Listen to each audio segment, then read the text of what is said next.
નમસ્કાર, આપ જોઈ રહ્યા છો લખત ન્યૂઝ અપડેટ ચેનલ। તમામ સમાચાર અને અપડેટ મેળવવા માટે ચેનલને સબસ્ક્રાઇબ કરો અને બેલ આઇકન પર ક્લિક કરો જેથી તમામ સમાચાર અને અપડેટ તમને મળી રહે।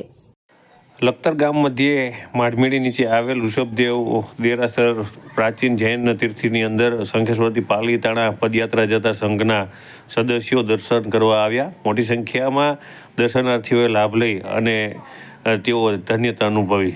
લખતર ગામ મધ્યે ઋષભદેવ મહાવીર સ્વામી દેરાસર આવેલું છે। આ દેરાસર છે તે 150 વર્ષ જૂનું છે, જ્યારે જૈન ધર્મની અંદર 100 વર્ષ કરતાં જે જૈન મંદિર જૂનું હોય તેને તીર્થધામનું ઉપમા આપવામાં આવે છે। ત્યારે લખતર ઋષભદેવ મહારાજનું મંદિર છે, જે જૈન દેરાસર છે, તે 150 વર્ષ જેટલું જૂનું છે, ત્યારે તેને તે તીર્થધામ ગણાતું હોય। દર વર્ષે શંખેશ્વરથી પાલીતાણા જતા જે પદયાત્રા સંઘો છે તેઓ લખતર અચૂક દર્શન કરવા આવે છે।